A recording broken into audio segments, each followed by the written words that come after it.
Hoka. All right, let's get into this. Welcome back to the Seven Generation Podcast. I'm Fraser Heathen, and today's episode is one I'm personally really excited about.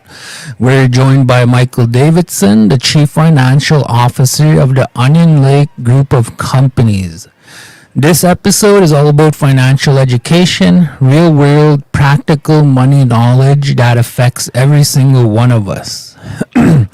We're going to talk about things like credit scores, credit ratings, equity, savings, and how to build long-term financial stability, not just for ourselves, but for our families and future generations. A lot of us were never taught this in school, and sometimes money feels confusing, intimidating, or even overwhelming. So today is about breaking that down in a way that's simple, honest, and empowering. Michael, thank you for joining us. Let's start with your story. Can you share your background and how you ended up becoming a CFO? Sure. So I grew up in southern Saskatchewan. Kind of like lower middle class kind of person. I think there was 4 of us kids growing up, and just my mom, whatever boyfriend she had at the time growing up, and I remember she worked 2 jobs, and we were always broke. And I remember growing up, I didn't like the feeling of feeling broke. I didn't like the feeling of worrying about money. That was a big stress for me as a kid growing up. And I remember I think it was in grade 5. I remember the day when I decided I want to be an accountant and have control of money and never have to feel this way again about money. And so I've known almost my entire life who I wanted to be and what I wanted to be when it came to money. Mm-hmm. And I'm also very lucky that it worked out for me. I had some bumps along the way, but went to school for accounting, went to Lakeland College, went and got my degree from Athabasca, did the things you're supposed to do. Yeah. Went and worked in an accounting firm, learned, went and enrolled in the program, got my professional designation, and just sort of worked my way up in my career until I became a CFO here for the group of companies and giving all sorts of advice and things like that, and find myself getting invited to give advice and insights into the things that I know, money-wise. So that's how I got there. Nice. So next question, kind of just my own little 2 cents. I went to school too. I went to the business program in Regina. I went through like the general path and not specializing in any one area. So we kind of touched on all these different areas. Question. If someone wanted to say pursue or get into an area where you're at, what path, or I guess there's a lot of paths that can get them there. Through the post-secondary path, I think you'd go through business school, major in accounting or finance, and then masters maybe. Or how did that look for you? I can tell you what I did. So I went to Lakeland and I got my accounting diploma, right? And then I realized that wasn't going to get me what I wanted because I wanted to be the boss, right? That's something else I wanted besides feeling like I'm in control of my money. So I went back and just finished my bachelor's degree. So I have a Bachelor of Commerce, like just a general. Like I didn't accounting major, I didn't finance major. Yeah. And then I went and got some work experience and went into I forget what they call it now. At the time, they called it the Chartered Accountant School of Business. Mm-hmm. It's kind of like a master's program. It takes 2 years. It's a lot like a trade. You work for a journeyman accountant, let's say, and you go and you work for him for so many hours. You go to school for a month. You come back, you work for so many hours, and you do that over and over again. You write tests, and eventually you get your designation. I'm really summarizing it, but that's the idea. Yeah. And after that, after so many hours, so many years of experience, you get your designation. And there's lots of places you can stop along that path and have a very good career. I just wanted the whole thing. Yeah. Nice. So in a way, it kind of sounds like apprenticing and like on the trade route kind of thing, like say a welder, right? I often explain it like a trade, except instead of using my hands, I'm using my head. Yeah. Other than that, it's a lot like a trade getting there. Nice. For me, and yeah, so just FYI for me, and then there's so many paths out there. Just for the viewers out there, and one thing I always try to preach, especially to the high school kids, like it's not always about post secondary. Like you got the trades, like we just talked about, construction, welding, mechanic, whatever else is out there, journeyman, and all of that stuff, but. Yeah, the area that I had the most trouble in business school was like finance and accounting. And I guess for people out there, it's something you'll realize and learn along the way, like which area are you interested in. Unless you make that choice early on, like this is what I want to do, and you just kind of just plow through it. Anyway. Yeah. So. It's hard for a lot of people. The hard part about finance and accounting is you can't touch it. You can't feel it. You can't interact with it. It's just an idea, and you have to commit to the idea, and that's really hard. And I noticed in my years of experience up here, because up here the culture is more about like interaction, like the land and everything else. Yeah. And so the idea of interacting with money, when it's not a tangible thing, if it's not cash, you don't interact with it. It's very difficult. So it's a very common issue everywhere, but especially up here, the idea of money is like. It's a different idea up here. Yeah. Yeah, and I think it's a testament to like the history of just our whole world. For us over here, it's not a concept that was introduced till just recently. Yeah. In North America or in First Nation countries. So, and I think if you look at like the generations before, it was all about the land and hunting and all that kind of stuff, right? Yeah, and it was something you could always touch. Yeah. Yeah. Yeah. Cool. Awesome. So next question. Why is financial education so important for our community or for our communities right now? Well, I think it's always important, but I think right now, if we're just talking about Onion Lake specifically, I'll make it about Onion Lake specifically. We're coming to an important time, I think, in the history of Onion Lake. As Onion Lake explores its legal rights with its treaty relationship with the Government of Canada, everyone knows there's a settlement coming. Everyone knows negotiations are underway. At how far along they are, I don't know. Mm-hmm. And we've seen our neighboring communities, a lot of wealth go into the hands of the governments of those communities and the people of those communities. So it can be a massive opportunity for the people, or it can be a very frightening thing. Yeah. And so it's always a good time to talk about money and for us all to be on the same level of understanding before we come into this wealth. Yeah. Right? It's very important. Yeah. I just want to expand on that a little bit. Yeah. And then, I hope people out there are not taking this the wrong way. We're not trying to be offensive. It's all about financial education. So, for example, a lot of our neighboring communities, they came into some money with land claims and others claims like that. And the stories we heard with our friends in these other communities, it can be a tough thing to have a huge deposit and without financial education or with a limited financial education, such as myself, I don't come from money too. But even if you go further back than that, there's a community I think we all know in central Alberta. They came into some big money there. I have some friends there, and I remember when they turned 18, they'd be getting, deposits of like $200K in one shot. And I think we all know, we have family maybe over there, and we know the impacts of that it can be negative or positive, right? Yep. And I think the financial education piece is important, which is what we're doing right now. Just trying to shed light on that, trying to shed light on the different options that are out there.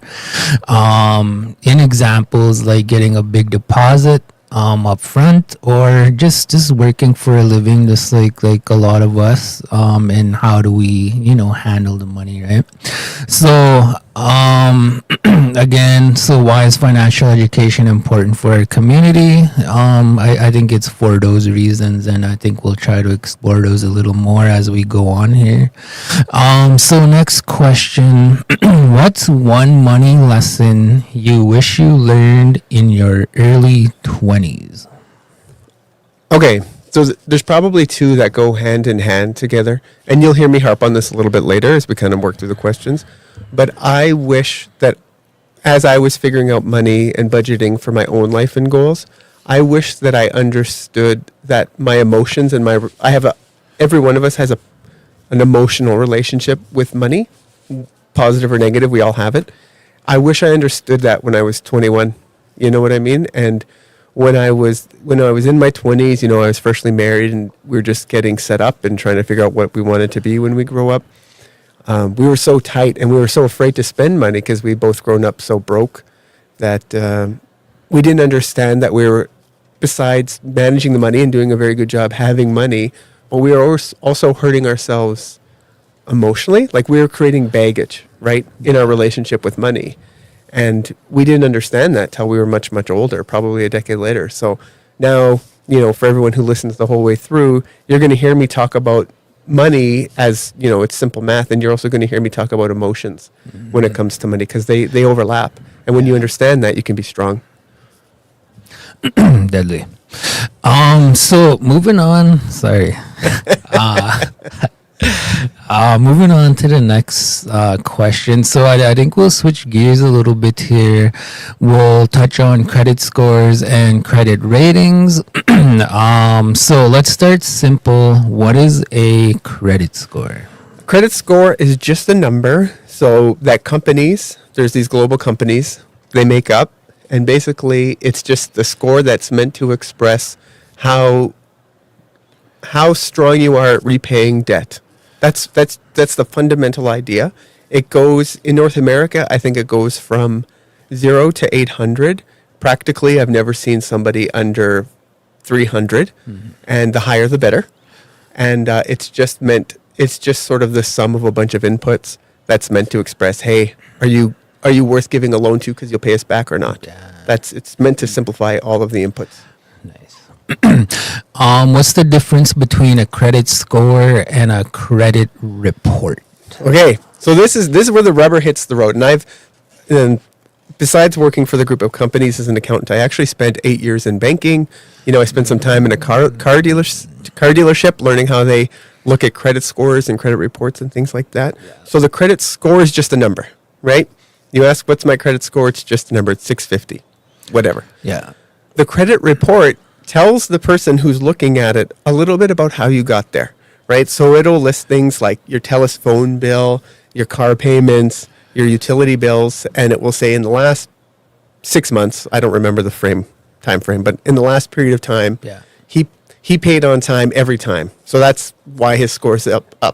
And it'll say in the last 6 months, they forgot to pay their phone bill one time. So that hurts their score. But a person looking at it can go, well, that lowered their score, but they only missed one time out of all these payments. And so it allows the person who's making the decision about credit to contextualize the score and get an idea of what's driving the score. So you're not completely handcuffed to a number. It actually, the report part of it gives you a little bit of an ability to tell your story in a financial way. And that's something that I think good lenders and good credit givers consider when they're looking at the person in front of them. Nice. Yeah. What is considered a good credit score in Canada? So that depends. It depends on a lot of things. I would say good is probably between 650 and 700. Great is that 7 to 750, and amazing is 750 and above. Kind of when you dip below 650, you're going to see it start getting a little bit more difficult for you to get access to credit or get the like good credit, the cheap credit, that cheap money. Yeah. So, for example, like a car, you're applying for a car. your credit score is below 650 and makes it a little more challenging. Sometimes they require a cosigner. Yeah, that's right. That's the kind of things they'll do. They'll be like, okay, they'll say, we want to lend you this car, but you're not quite strong enough. Bring your dad in and he'll take on some of the risk for the loan for you too, right? Like they'll kind of try to spread out the risk that you won't pay them back over a couple of people. Yeah. Just because the whole idea is, one, they make you legally, so a cosigner is legally responsible for the debt. So that way, if the person getting the credit doesn't pay, they'll go after the second person. Yeah. And then that way the second person will also do this thing. It's kind of a social thing where they'll phone you and be like, why haven't you paid your car payment? They're phoning me. And they kind of create this pressure for you to pay back. So they like to do that when you're a little bit lower in the credit score number.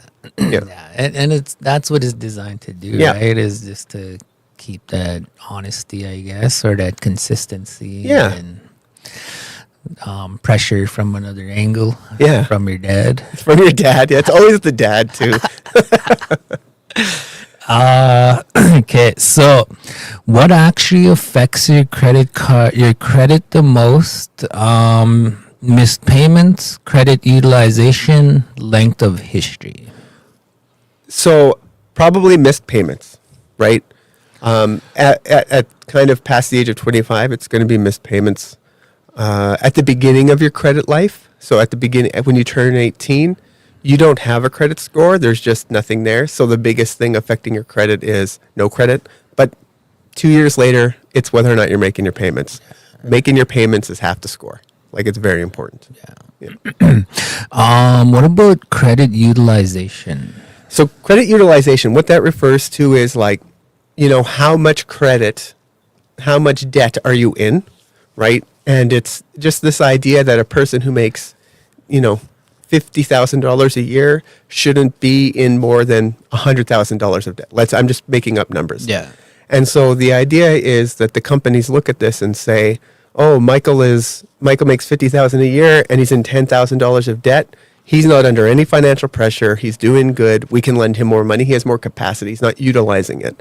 Yeah. So as you get into more debt, your ability to handle the debt decreases, right? Unless you grow your income or cut your expenses. So credit companies look at that and say, as debt increases, your credit score is going to drop because you look riskier and riskier.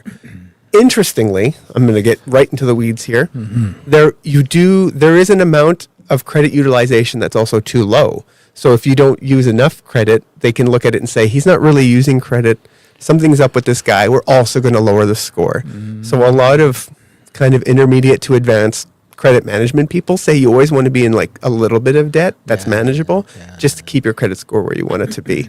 Right? I like to use monthly phone plans and utility bills the way I set them up, just so they're always helping my credit score. Yeah. So when you say monthly utility bills, so like you have that automated through your credit card? Yeah. Or how do you have that? Or how could people set that up for? I have my utility bills come straight through on my credit card, and not on my bank account, because then I go and I pay off my credit card right away, and then that helps it. They say, oh, he pays his utility bills, which is a green check mark, and then and he pays his credit card. Now that's a green check mark. So I kind of take the one payment and I turn it into two green check marks, right? And I do that because I can. Yeah. If you're at a place where you can't use a credit card to pay your utility bill, you still use your bank account and just get one green check mark. But that's how I do it. Yeah. Right? It's just a good way to take one thing and turn it into two good things. Yeah. So you're cheating. A little bit. In a way. I like to think of it as an exploit, right? Yeah. No, that's awesome. Yeah. I think another thing, maybe you do this, but it doesn't matter. Another thing people could do is like small purchases of 500 or less. Yep. Maybe set that up for yourself too. Groceries is a good one. When I was just starting out in my 20s, we would know that we had $200 for groceries this week. So we'd go put $200 on our credit card because we had $200 in our bank account, right? Yeah. And then we'd go put it on our credit card. We'd come home, we'd immediately put that $200 on our credit card just to make sure we used our credit card and built the rating. So little things like that.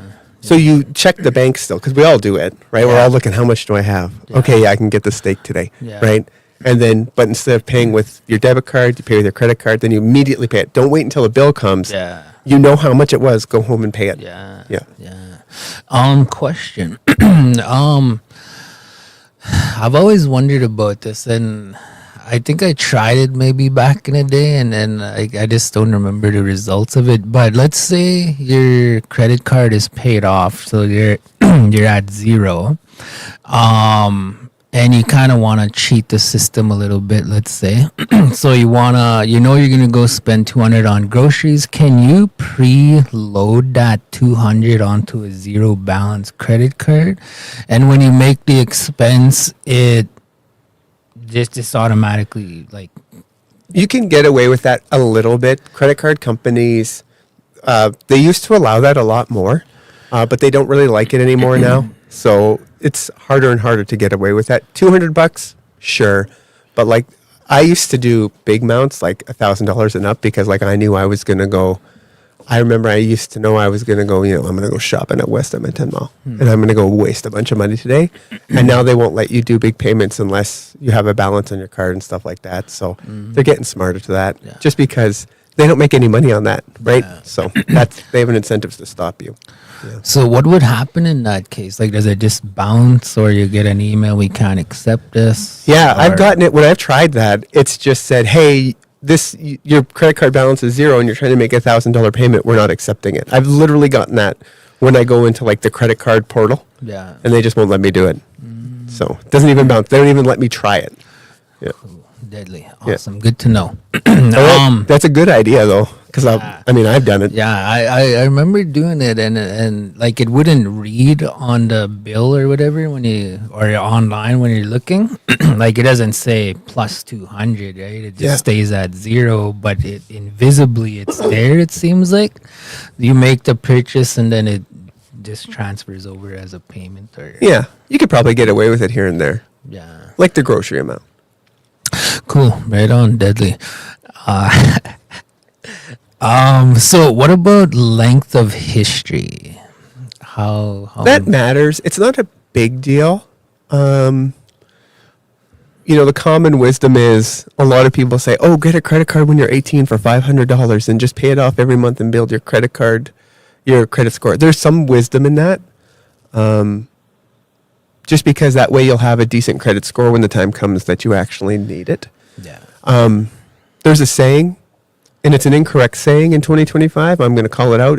Cash is king. That's garbage. Really? Cash is trash. Really? You do not want to carry cash. You do not want to transact in cash.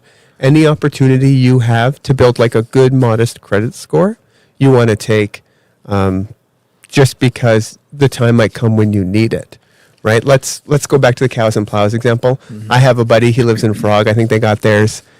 He's a young guy. He got 10 grand. Yeah. Anyways, and he wanted to buy a pickup. Yeah. God bless, right? Yeah. And he went to buy a pickup. Pickup was $25K. Nice truck. He had no credit score, so even though he had 10 grand, he was kind of in trouble because he didn't have enough credit score to back him for that last 15K, right? Because he'd done everything in cash so far. So even though he was good for it, it was a good deal. Because he didn't have that length of history, because he didn't have that reputation built up with the companies, he couldn't access it. So that's the role that reputation plays. It just helps you tell your story. Does that make sense? Ooh, yeah, totally. Yeah, and I think that's important, especially for the young people, right? The high school, let's say, high school kids. I don't think maybe they do, maybe they don't, but they probably don't have a credit history right now and all that kind of stuff, and income. Maybe they do, which is awesome. But starting out that young, trying to go out and say get a mortgage, trying to finance a vehicle and finance all these toys and stuff, it'd be hard to do at that age without the history kind of backing you up and all of that, right? Yeah. And start on little things. Start with your cell phone bill. Everyone has a cell phone. Start by just making sure you pay your cell phone bill off every month. That's huge. Yeah. Yeah. Cool. Awesome. I love this. How long does bad credit stay on your record? I think It's officially a bankruptcy has to leave after 7 years, but bad credit can linger for years, right? So as long as they want it to linger, it can linger. Let's say you defaulted on somebody whose policy it is to resubmit and make sure it stays on your credit report. It can be on there a long time.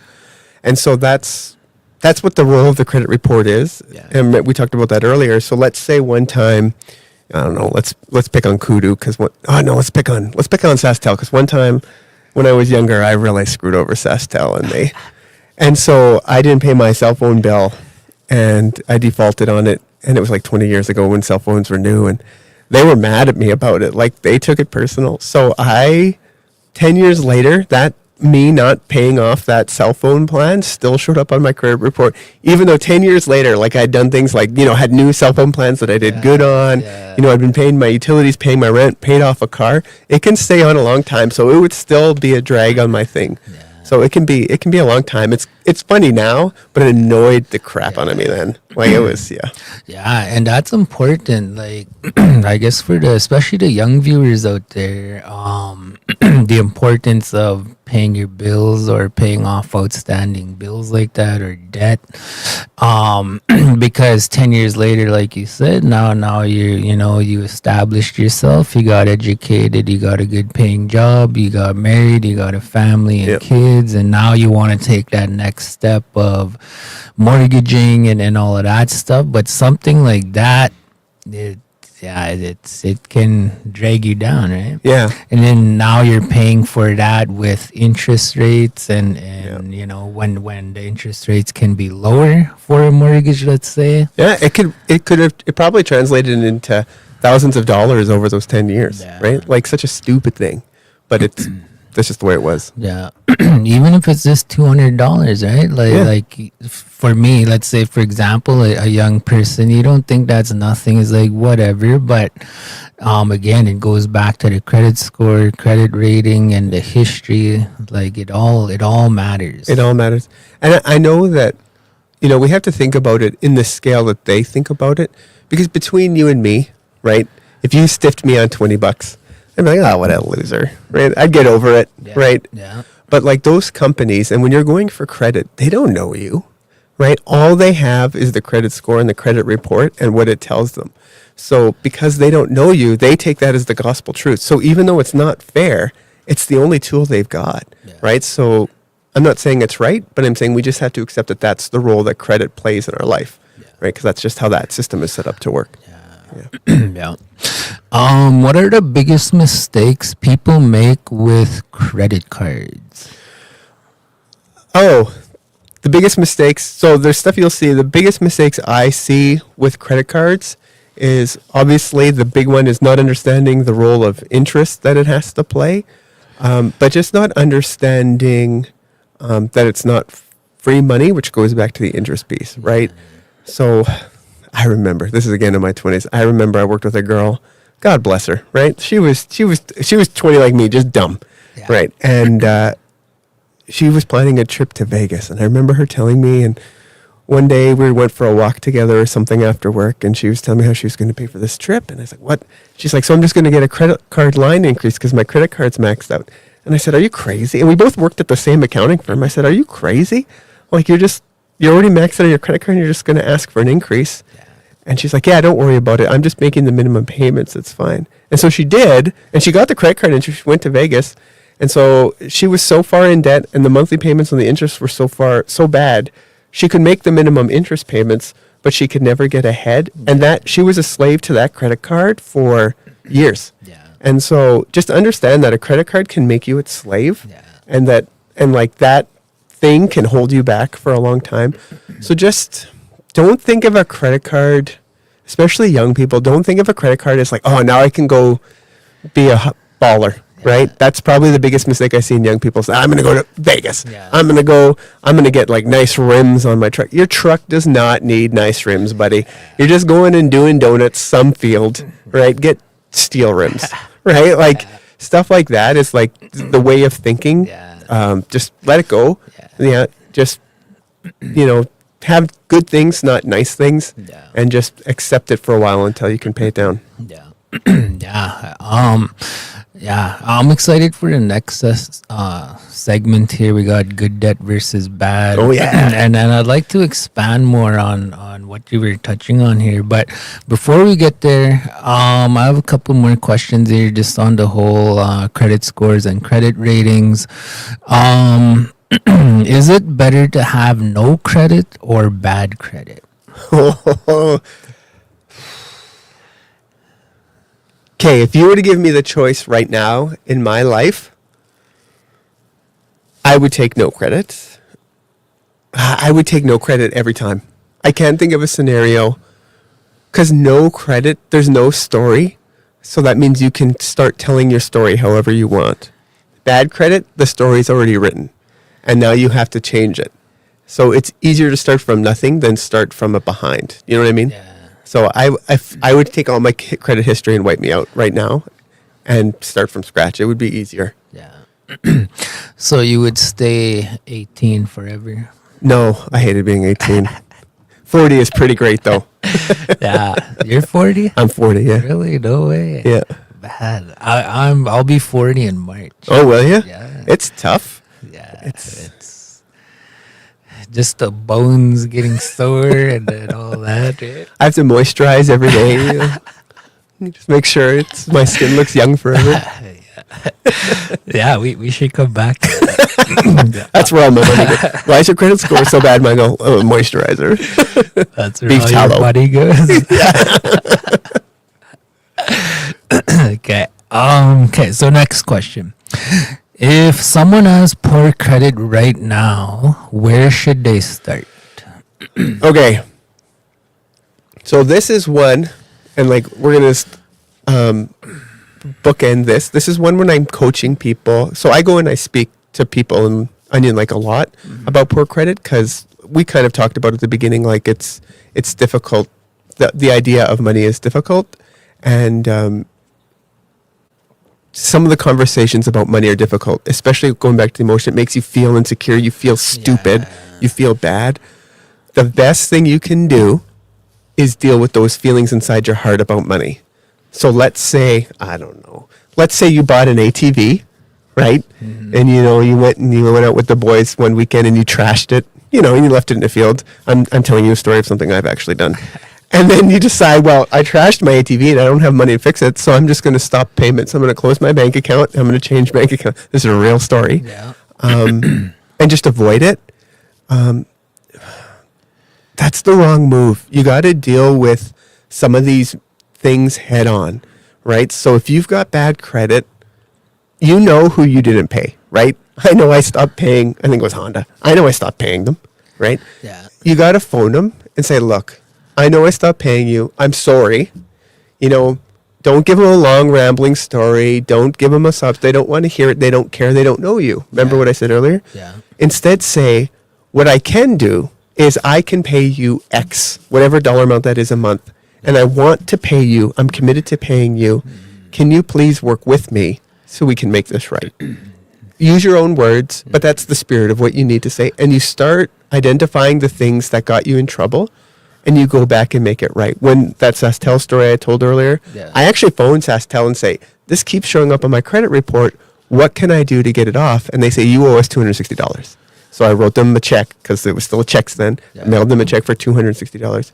Whatever it was, just deal with it head on. No matter how afraid or how ashamed you are, figure out what you can do and do it. And you'll start to climb the hill. It's little things. Yeah. You don't have to, let's say you have $50,000 in credit card debt. Chip away at it. Phone the credit card company and say, look, the interest is killing me. Can we work out a deal? I'll share with you. Credit card companies want you to pay them back. Yeah. Right? So what they'll say is, look, we'll put you on this level of interest. They'll lower the interest rate, but you don't get to use your credit card until you've made payments on this for a year. Yeah. Right? And chip away at it. Right? And if you do those things, if you have honest conversations where you don't lash out, where you accept responsibility for some of the things that happened, they will work with you. They don't want, you get a car loan, they don't want your car back. They don't want to repo it. Yeah. They're not in the business of repoing cars. Yeah. They're in the business of getting paid. Yeah. Right? So if you phone them and you just be honest with them, it'll work out. That's the difference between people who lose everything and the people who don't.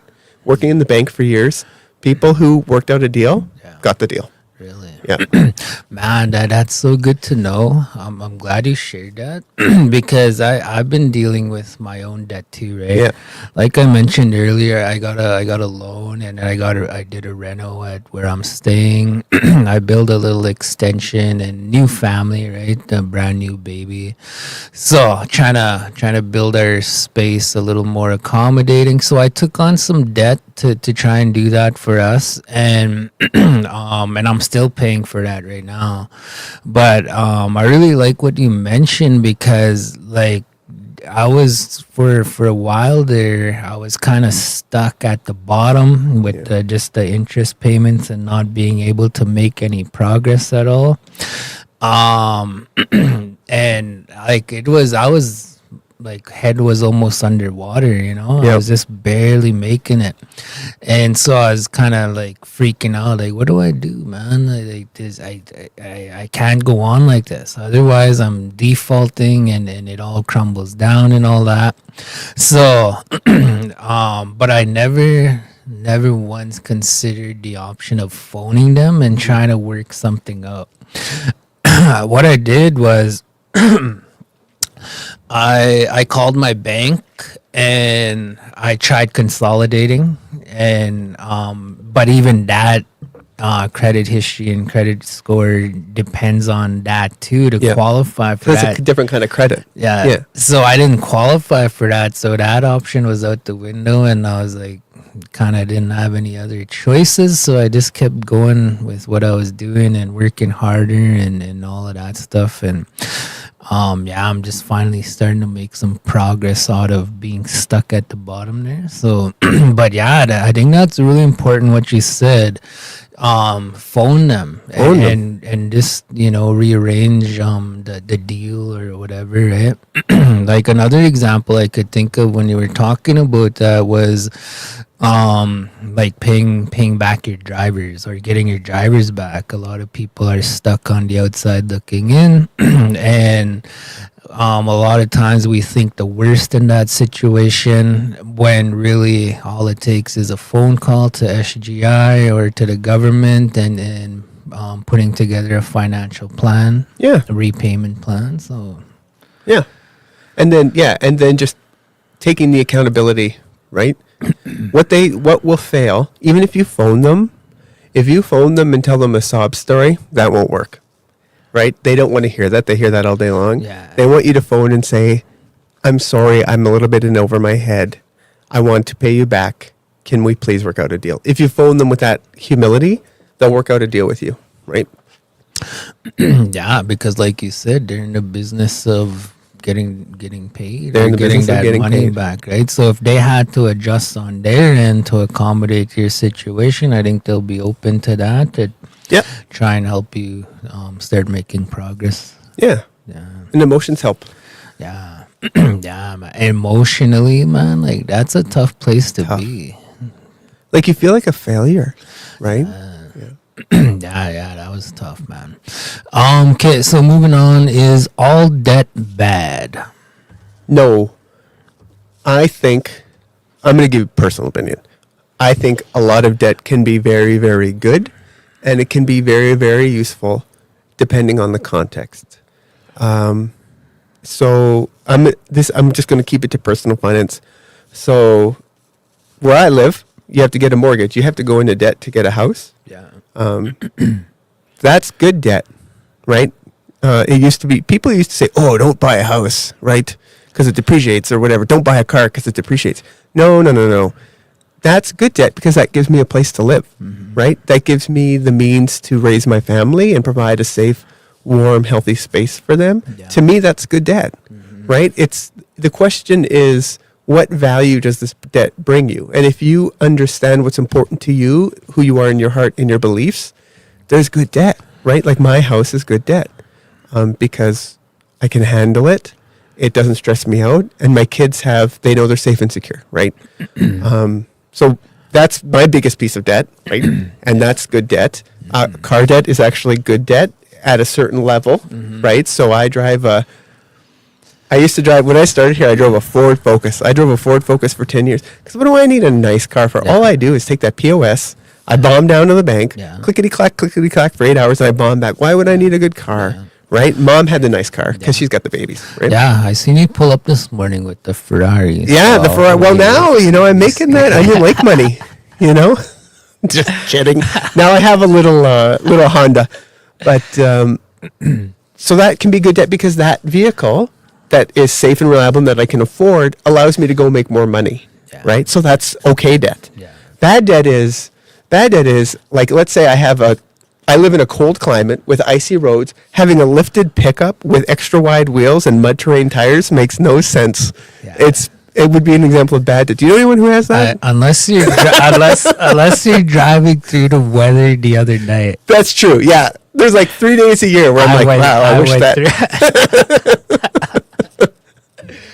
Man, I got caught in that. I was rain. Couldn't It was see bad. nothing. Yeah. I just attacked like 50 people listening, Just smooth tires. Okay.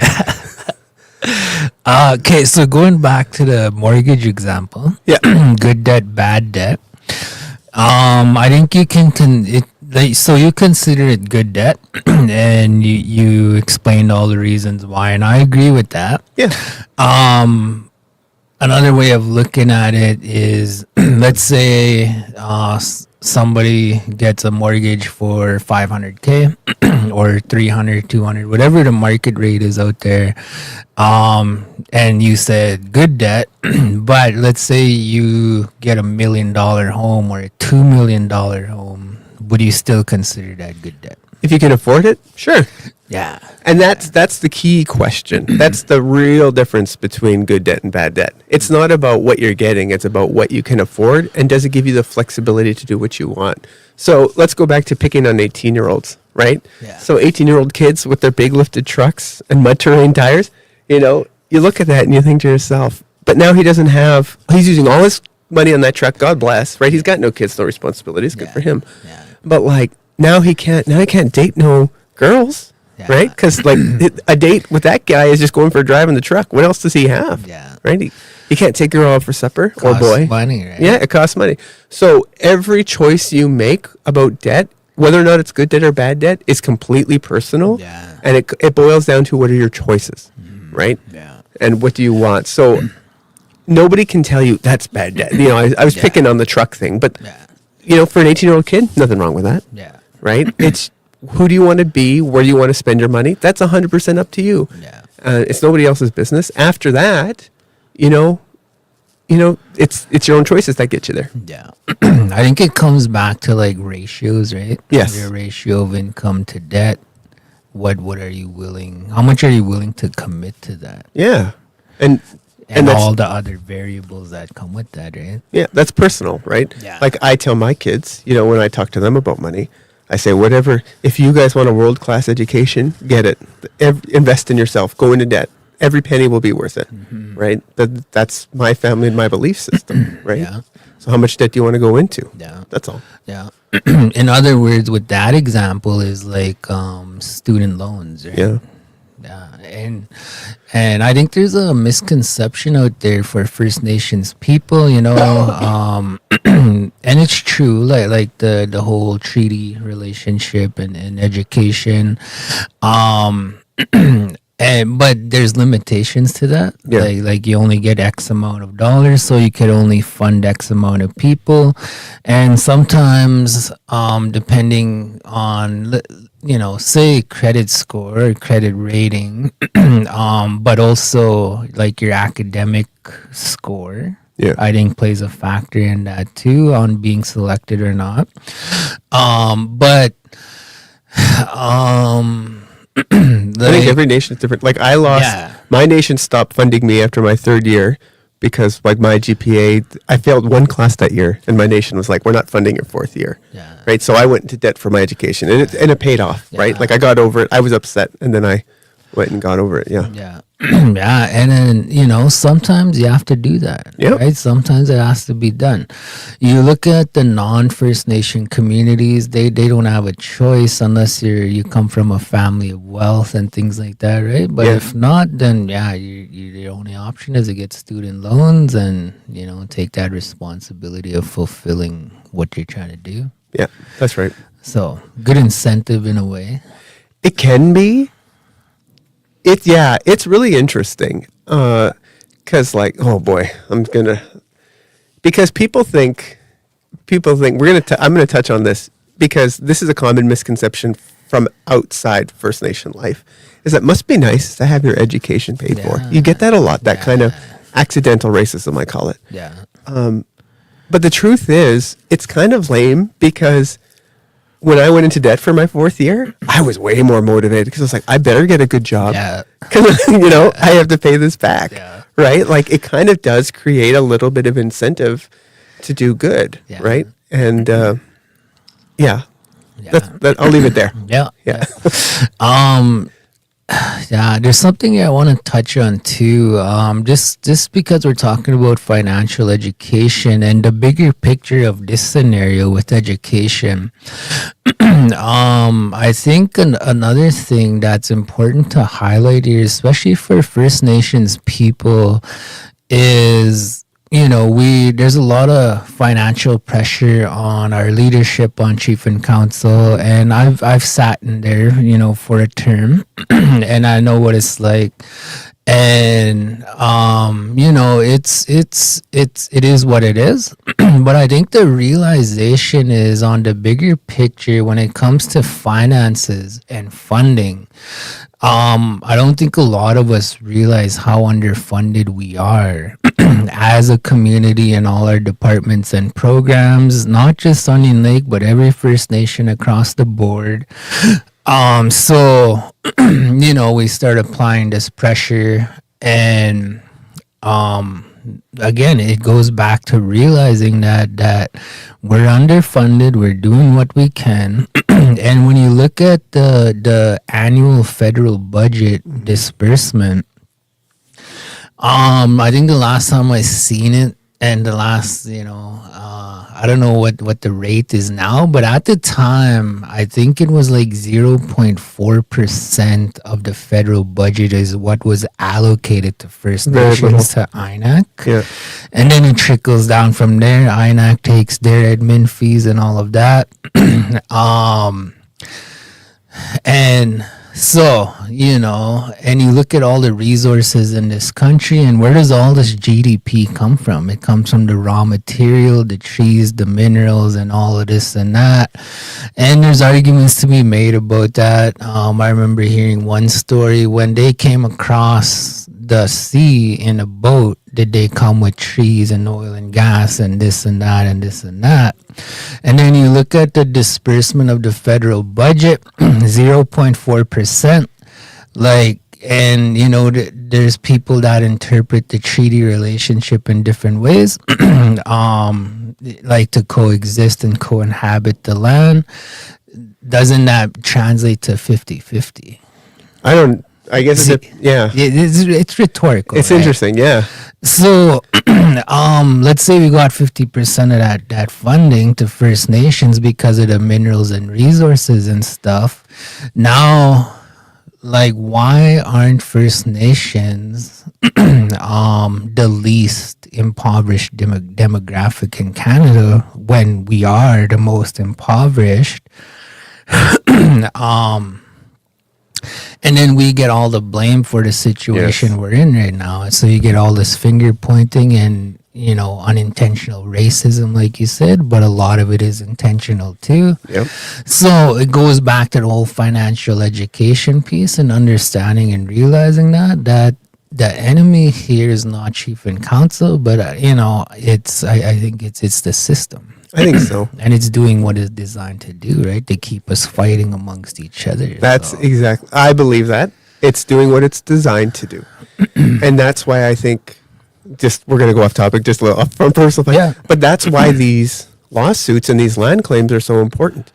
And Tom, who I work for, he always reminds me, if we actually received all of our treaty rights the way they were intended to be received at the time of writing, again, depending on interpretation, we would bankrupt Canada. Yeah. Right? So the right answer is better than what's happening right now, but probably they'll never be able to honor them fully, right? But it does need to get better, and I think nations are doing the right things by finally stepping up. You see what's happening on the West Coast. I love that story, Yeah. right? Of them taking back their land, of developed lands, and just sticking up for themselves. Like, the time is coming, and we're going, hopefully, to see a change in the wealth distribution and improvement for the people. Yeah. Yeah. And then going back to like the system and the way it's designed, the treaties and INAC, you go back to the 69 white paper. Yep. Then what we're dealing with now are little pieces of that. So it's being still implemented, but a piece at a time. And they're putting little fires here and there, here and there, here and there. We have limited manpower to keep up with all of that. So we're being spread thin. So we end up fighting a land claim here, cow and plow here, this over here, and every band is in these situations. Not every band has own source revenue, so the disparity is huge. Even for the bands that are, in quotations, well off, they're still struggling to keep up with all of that. So I think, by design, they're intentionally putting us in these situations to fight like that.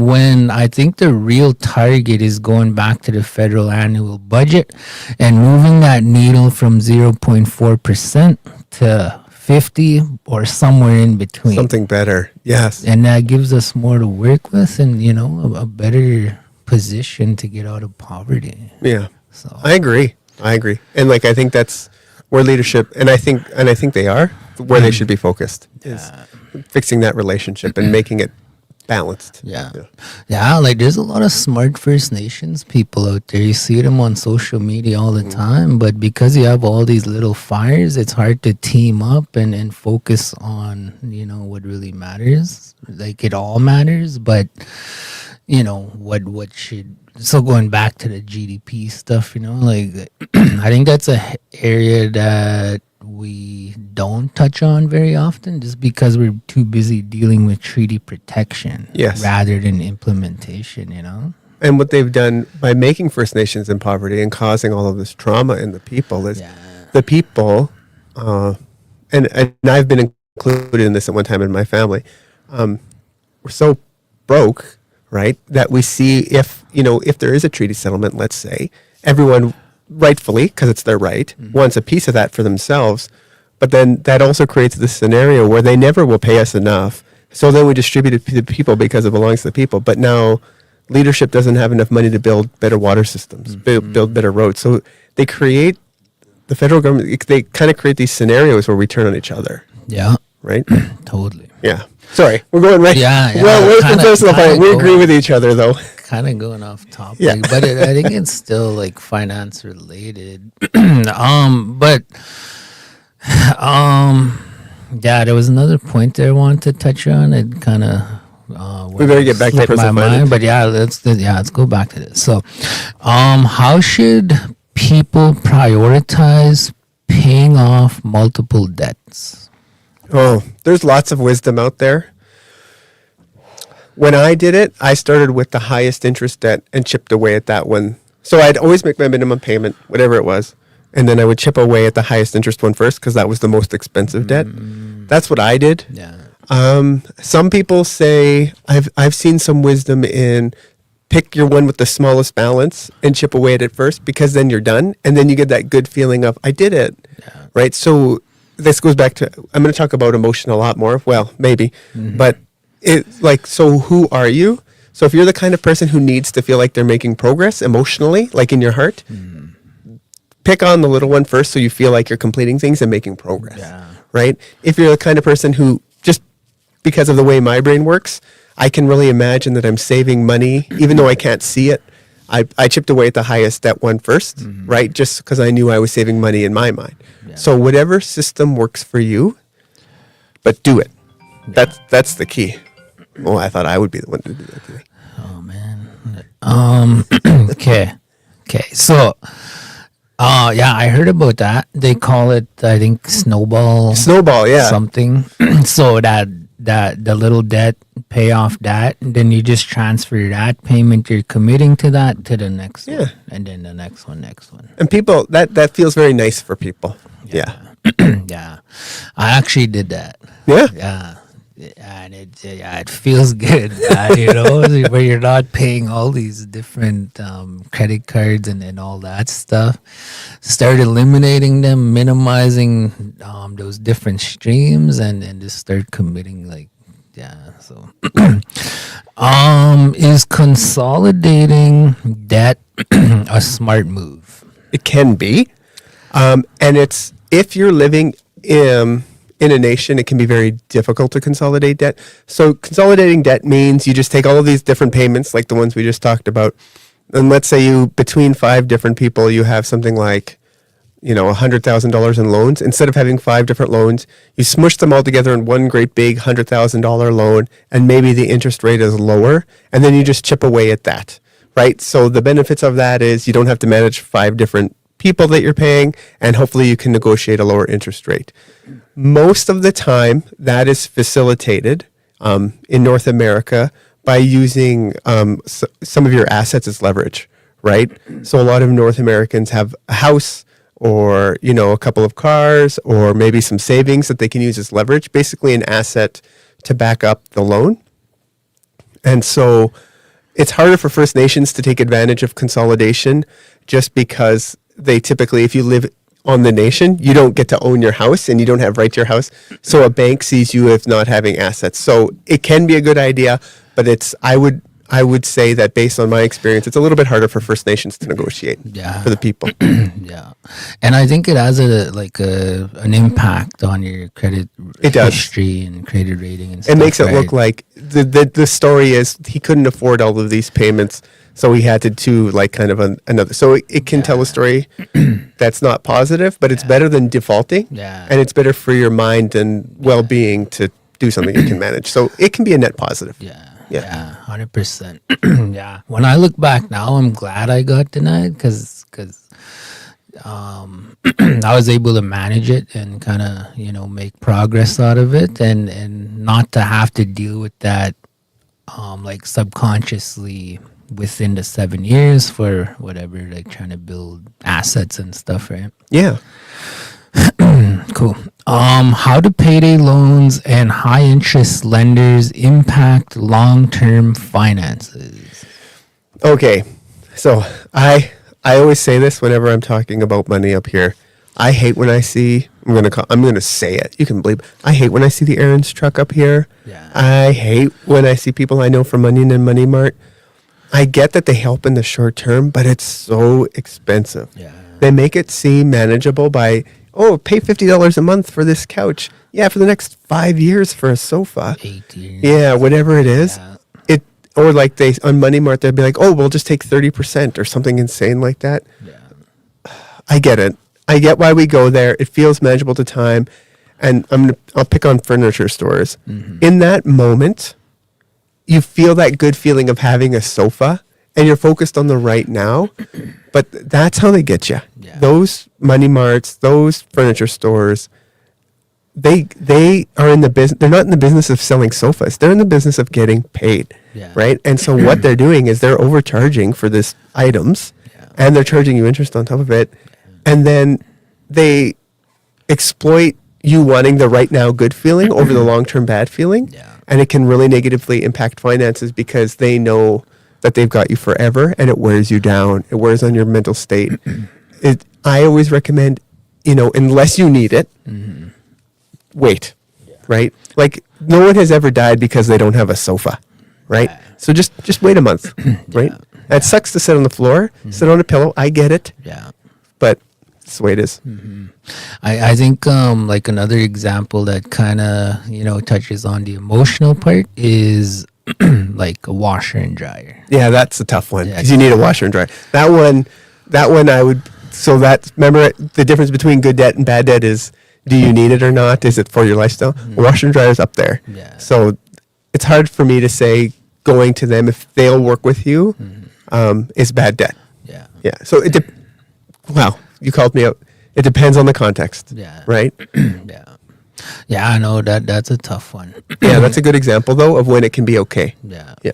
Another example too, like of why it could be bad debt too, is rather than saving say $500 or 1,000 or whatever for a washer and dryer, you sign on to this financing deal for these items. And the length of the contract is 5 years, 8 years, whatever it is. The lifespan of these pieces of equipment are 4 years or 3 years or Yep. whatever. So now they just kind of catch you in this loop of kind of just being stuck. Always me. They started doing that with cars, 9-year loans for a 4-year car. Yeah. And now they were like, why don't we do this with washers and dryers? Yeah. Wait a minute, why don't we do this with toaster ovens? Yeah. And they realize that they can just keep their hooks in you for the rest of your life. Yeah. And good for them. Like, it's good money. Yeah. But yeah, that's what happens. Yeah. Cool. Okay, so moving on, next segment. Hope I'm not keeping you too late.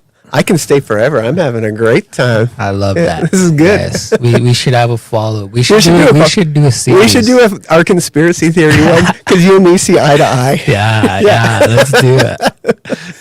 Okay, so moving on, equity and assets. What does equity actually mean? Okay. Equity is just a term to mean how much you own of something, right? So the most common time you hear it is when you're referring to a house, right? So the house is worth $100,000. And to buy the house, you had to take out a $50,000 loan. Your equity is the part that isn't the loan. So that's the other $50,000. That's an imaginary thing. And that's the hard part about equity. Remember I talked about like money is not real? Yeah. Equity isn't real. Equity is an imaginary thing that's meant to express some nebulous idea of the value of something. Equity isn't real until you get it in cash, right? Until it's in your bank account. Until then, it's just an idea, and we call that idea equity. Does that make sense? Yeah. I have some questions around that. Go for it. So let's not being too precise with industry rates, but let's go back to the mortgage in a house. Let's use 100K for example. Sure. What would be, and again, we don't need to be precise here, but what would be a standard rate of equity for 100K home, just for the viewers out there, or and then we could double that to be more realistic. So but that, I guess, to answer your question, is that's not like equity. it varies. It varies. So that's not a thing that necessarily makes sense. But do you mean like when you're buying a home? Yeah. Okay. So let's say you were buying a home in Lloydminster. Okay. So we're going to go back. This is a little bit of a credit discussion. Hang on, I have to formulate my thoughts here. So when you are buying a home and you need what's called a mortgage, and a mortgage is just another fancy word for a loan, but it's just refers to the kind of loan that's used to secure property. So you need a mortgage. A bank won't touch you for that big of a loan unless you put in some equity. So in this sense, what it means is you put in a percentage of the value of the home of $100,000. So they'll say, you need to put in $5,000 and we'll lend you $95,000 and then you'll make payments. Yeah. So that $5,000 represents your contribution, which goes from being cash in your bank account to the idea of equity in the home. Yeah. And so there's different programs out there. Everyone has heard about CMHC, I think, right? So they say basically the government will will make it legal for you to get a home that you only put in 5% of on a $100,000 home, and in exchange they say to the bank, you will lend to Michael the remaining $95,000 and let him buy a house and build a mortgage, and that's based on the belief that it's better to own a house than not. So that's what that looks like. And then there's different kinds of mortgages that require different amounts of equity. So if you were getting a business loan, let's say you were an entrepreneur and wanted to start a business, typically they look for you to contribute 40% of the cost. So if you were buying a $100,000 business, they'd say you cough up 40K, we'll cough up 60K, and we'll go down this. So it really depends on the context. Yeah. Yeah. Cool. That's awesome to highlight, I think, for the viewers. They're similar, like a mortgage or a big loan, right? But the rates or rates of equity and all of that stuff are different. I think banking on revenue generation for a business loan, projections and all of that, versus a fixed loan with a mortgage at this rate and a longer period of time, 25 years or whatever it is. Yeah. For equity for 100K, I would it be safe to not advise people, but just say personally for me, for starters, say I want to buy a home for 100K. A goal, and you could find out the actuals by calling a bank, right? Yep. But just to kind of assume, I guess, I would probably want to save 20K. I would. And then go apply and say, okay, I got 20K here. I got skin in the game. Yeah, that's the phrase the old guys like to use. Yeah, skin in the game. Yeah. You want at least, I figure you want at least 10%. Especially if it's your first home, take advantage. But there's a lot of costs of buying a house that aren't even related to just buying the house. Like you're going to have to pay a lawyer because he's going to have to register title and he's going to represent you and he's going to do this and that, make sure it's all legal. You're going to want to pay closing costs. You're going to want to have to pay movers maybe, all right, or even the gas to drive the U-Haul back and forth. So besides the amount of money you put down, having 20% is a good idea, and probably most of that will go towards just the cost of getting the house going, getting the first utility bills paid, stuff like that. Yeah. And I think another thing to highlight for the viewers, the more equity you put in, I think the lower your interest rates and all of that stuff can be impacted too. Yeah, because then they like you. Because remember, they're in the business of getting paid. So the more equity you put in, they look at that and go, wow, this guy's going to pay us back. He's got money, right? So let's give him a good deal because he's free money, right? And we want to keep his business because he'll pay us all the time. Yeah. So if they look at you and say, this guy's he's good for paying bills, they'll give you whatever you want because they want to keep you on the hook, right? And there's two ways you get kept on the hook. Weirdly, one is by being broke. Right, so the Money Marts of the world, they keep you on the hook because they know you're broke, right? And they create a system where you can never get out. And then when you're rich, they also create a kind of a system where they never get out, but they do it by saying yes to you all the time and giving you these great rates. So the whole thing is kind of designed. They just have different methods for keeping you on the hook, but they keep everyone on the hook. Yeah.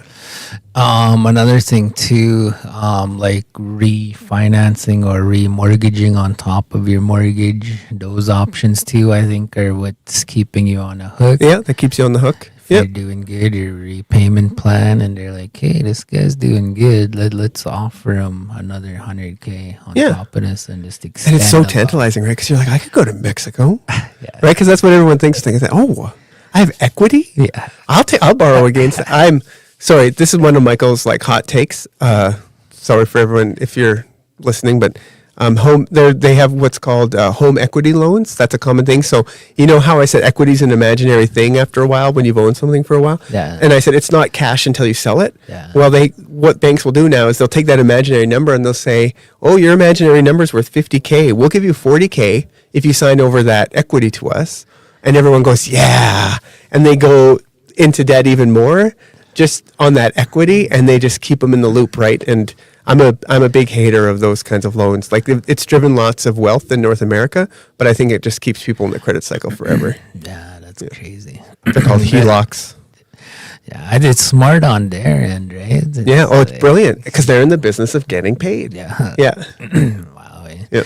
How does equity, I think we touched on this, this may be just really brief. How does equity work with homes, vehicles, or businesses? I think we. Yeah, we talked about homes. covered all that. Vehicles is a little bit different because they're cheaper. You don't usually need to put in as much equity, right? Usually they'll lend you more than the vehicle is worth just because they got you on the hook, right? And most people pay off their vehicles. Yeah. Yeah. Yeah. Why is owning assets important for long-term wealth? Depends on the kind of asset. So certain kinds of assets can build long-term wealth because if they are long-lasting, you can get them again and again. Also, I just got a text reminding me that not all loans where you contribute a lot of equity are cheaper. So, okay, fair enough. It depends is the answer. No, take it. But anyway, so as a certain kind of asset can definitely increase your wealth because it lasts a long time. So property, land, those things you can use as leverage to borrow money to create wealth. This is getting a little bit beyond personal financing, but just the existence of an asset gives you stability, right? So maybe let's not talk about land. Let's talk about a bank account with 250 grand in it. So let's say I have a job and I make $50,000 a year and I inherited an asset of my grandma's trust account for $250,000. Well, now suddenly I have the ability to make different kinds of decisions. Okay, hang on. I have to organize my thoughts around this. Okay. When you're broke and the only thing you have is the job that you have, that guy owns you, right? Yeah. And like it changes the way you make decisions because all of a sudden you need to have that job.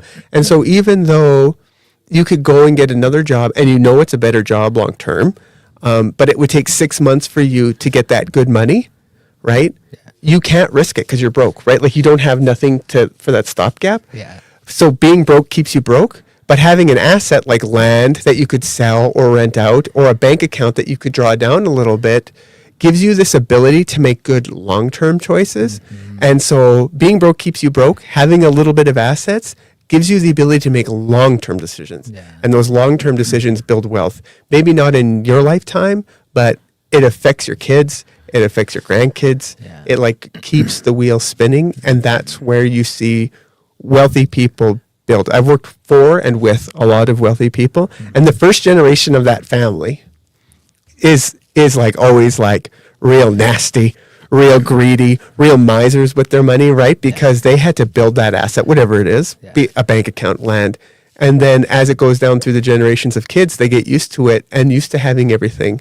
And they can make decisions in a different way. It affects the way you see the world. It affects your ability to make good decisions. Yeah. And even if you don't ever tap into that asset, because you have that in your brain, that emotion, you have this ability to know, like, I'm going to be safe. Nobody can touch me. Yeah. I'm invincible. You can make different kinds of decisions because you're not living in fear. So assets are a powerful, powerful thing.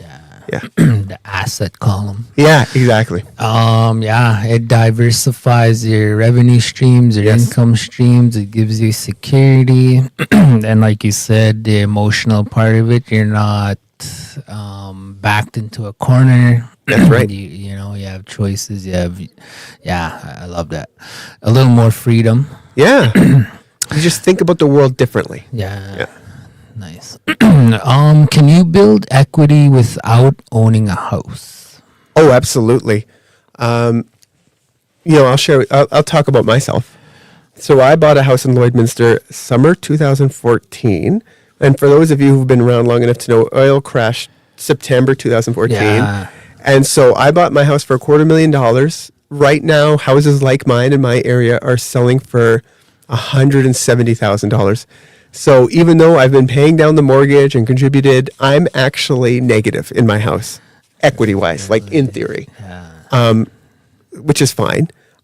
So what I've done instead is focus on different kinds of assets. So I have bank accounts, right? So I said, well, instead of pouring money into this house that will never do more than be a good place to raise my family, which is still valuable, I focus into liquid assets, cash assets, investments, things like that, right? And then I also do things like invest in my peace of mind, right? So I'm one of those guys who who will go for a massage. I'm one of those guys who will go to a therapist and talk about my feelings and cry, because that also builds kind of the emotional reserve too. So there's lots of ways to use the money to build strength and resilience. It doesn't always have to be land. It doesn't always have to be a house. Man, I wish we had more time. I'd love to. Oh yeah, we got to go at expand on 11:30. Yeah. That's good because I'm 5 minutes away from crying anyways. I don't want that on camera. All the debt is. Oh, is it? Going through your mind and stuff. Okay, so yeah, man, I'd love to expand on that. But what are some realistic ways community members can start building assets?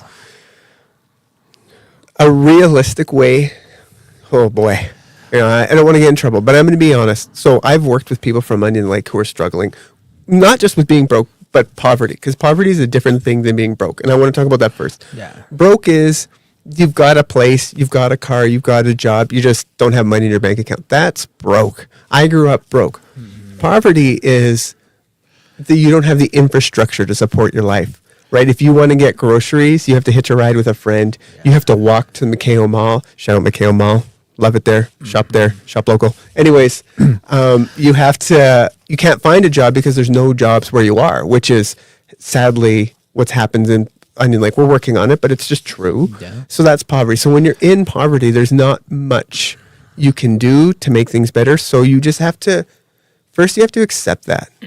And that's really, really hard. And that's really, really sad. But and then take advantage of as many of the things that you can take advantage of. And don't be ashamed. Like food banks, use them. SA, use it. Rideshare, get on it. Do everything you can to get to the structural things that you need, and understand that everyone who's up here, you, me, people listening, everyone who's living this life up here understands, and there's no judgment. And then just start taking advantage of the resources that you have to build that emotional equity, the emotional assets, to build that resilience, to know that you're going to be safe and taken care of, and you have a community that loves you. And for those of us who have more, I'm one of them, right? Let's be honest. I think you probably are too, compared to many people in the nation. I'm not trying to make you seem like a king, but let's be honest. For those of us who can help, I think that we should, right? Like I volunteer in my community. I'm happy to talk to you about emotions and assets. And so those of us who have the ability to help, do what we can, and that we can do without tearing down our boundaries. And that doesn't always mean lending $20 to your cousin. Or, I'm going to talk about a common thing. Thing that happens to me is, oh, well, you're so rich. You should lend me $50 for smokes, or pick me up a carton when you're in Onion. Like, well, no, right? Like maybe for some people that's helping, but maybe help your brother find a job. Right? Help him with his budgeting, help him with his skills, invite him over for a family meal. There's lots of ways we can help one another and build community and undo the effects of some of the hardships that we don't need other people, and we don't need INAC to open their eyes to, right? Like we can lift each other up as much as we can. There's still lots of problems, but that would be my advice there. Help them with work boots, right? Or hey, I know a guy, right? I think Onion Lake does a good job. I think so too. In that area with helping and programs and all that kind of stuff. That doesn't mean we can't be better, but for what it is, I think we're doing good compared to a lot of other First Nations that we all know about, right? We have families in other communities, and then how the poverty is tough in other communities. Same with here, some more than others, but and that's the unfortunate reality we're in right now. But anyway, I have a couple more segments here that I'd like to get into with you, but I'm out of time. I have to run. But like I said, if you don't mind, we should do a follow-up and maybe even a series, a five episode series, and we could talk about how we want to structure that. There's a question on there that I read here from a Mr. Jimmy, and the best asset you can own is Oilers season tickets. That's really? Number one asset. Oh, I love that. There's another one here. I did actually want to touch on these. So, what are your thoughts? What's your thoughts on this one here? Let's see here. Kevin Lewis. Good morning, Kevin. Great topic, and we know currencies We need to teach this and provide safe places to talk about how much goes into our ceremonies, home fires, gatherings, etc. Great discussion, and we can learn how to improve our That's a good topic. finances. That's an interesting one, right? Because those are like cultural community spends, and how do we think about those? Yeah, that's its own topic on its own besides personal. Yeah. Let's add that to the series later. Yeah. And we can talk about that. Yeah, totally. Leighton, Jimmy, how about the Oilers? You know, You're an Oilers fan? moderate. Moderate? I'm the best fan when I'm in the stands. So if anyone's listening has extra tickets, just reach out to me. I think you should donate one of your season tickets. I don't have any season tickets. I'm not that rich. It's not what we heard 2 minutes ago. Just kidding. But yeah, I guess for starters, we could do the rapid fire. Okay, sure. And then we'll shut it down Then we'll there. shut it down. And yeah, man, I wish we had more time. But anyway, we'll totally do this some more. And then we could even bring additional guests with us too. We still have these 2 extra We seats. have these seats. So, You got to fill them. yeah. So anyway, rapid fire. Credit card or debit? Credit card. Why? Builds credit. You get points. Pay it off every month. Credit card. Yeah, what we talked about Yeah. earlier. And just small purchases, right? Small purchases. And just revolve it that way. Cash or digital? Digital, always. Why? We Because usually you can use it to get points. You can see live spending, where it's going and things like that. Cash, it's easy to spend and lose track of and be like, where'd all my cash go? Yeah. love it. One book everyone should read about money. Oh, okay. You should read Rich Dad, Poor Dad. A lot of people recommend that. And then go away from it thinking, oh, I can't cuss. You need to go away from that book thinking, what a load of garbage. This guy is a greedy, selfish jerk who treats people like assets. I should not follow any of his advice. So read Rich Dad, Poor Dad and do everything the opposite of what he says. Love your family. Be careful with your money and be generous. Yeah. Don't just see everything as an asset. Don't just see everything as a cash cow. Live your life. Yeah. Sorry. Yeah. Read it and then hate it. Yeah. That's what I think. I love it. So I have that on an audiobook. Do you love it? Because I'm so sorry. It's a tough read. Yes. It's a tough read. And I have a few other audiobooks, but I'm trying to get back into the gym. And one thing that I'm discovering for myself that helps me, rather than going to listen to pump up music and all that kind of stuff, I slap on an audiobook while I'm, on a treadmill or a bike or whatever I'm doing. And I just seem to have like 2 birds in 1 stone for growth. So on the physical side, but the mental side, my mind is like locked in just listening to whatever these people are talking about. And that's one of them that I went through. So I just don't like the way he approaches money. I try to approach it with a lot of heart and understanding, right? Yeah. It's funny. It's an interesting read. You got to read it. Yeah. One myth about money you'd like to kill. Oh, one myth about money. Oh, this is going to sound like such a rich guy out of touch thing. That money makes your life better. It doesn't. Yeah. Right? I've had hardship in my life. I've had failed relationships. I've had successes. Money doesn't make every problem go away. Money can't fix your heart. So be realistic about with what money can do for you. Yeah. It can take a lot of the pressure off, but it can't make you a good person. Mm-hmm. It can't make you worthy of respect. And you don't always have to show respect to somebody just because they have money. Yeah. Yeah. Yeah, at the end of the day, people are human beings. That's like right. People like billionaires, they're humans too. Yeah. Yeah, cool, awesome. I love that. Best financial advice you've ever received. Best financial advice I've ever received. Oh, that's hard for me. I've received a lot. Probably patience. I guess if I were to sum it up, patience. Yeah. Right. And I try to teach that when I'm in my role as a CFO now, when I'm talking about government, like big money, patience. Yeah. Why do you have to have it right now? Wait, we can do this. Yeah. Right. Yeah. Yeah. And I think these other two segments I had on here would have captured all of this. Yeah. The next one was savings and financial habits. I wish we could have got into that because I think that kind of brings It does, everything back yeah. around full circle and how important that is. And the last point we touched on before that was what are some realistic ways community members can start building assets. I think savings, like right now, is something we Is the can most start realistic, doing. yeah. So I think with that, we'll shut it down. Michael, this has been an incredibly powerful conversation. I really appreciate you taking the time to break this down in a way that's real, practical, and accessible for our people. Money impacts every part of our lives, our stress levels, our relationships, our opportunities, and even our health.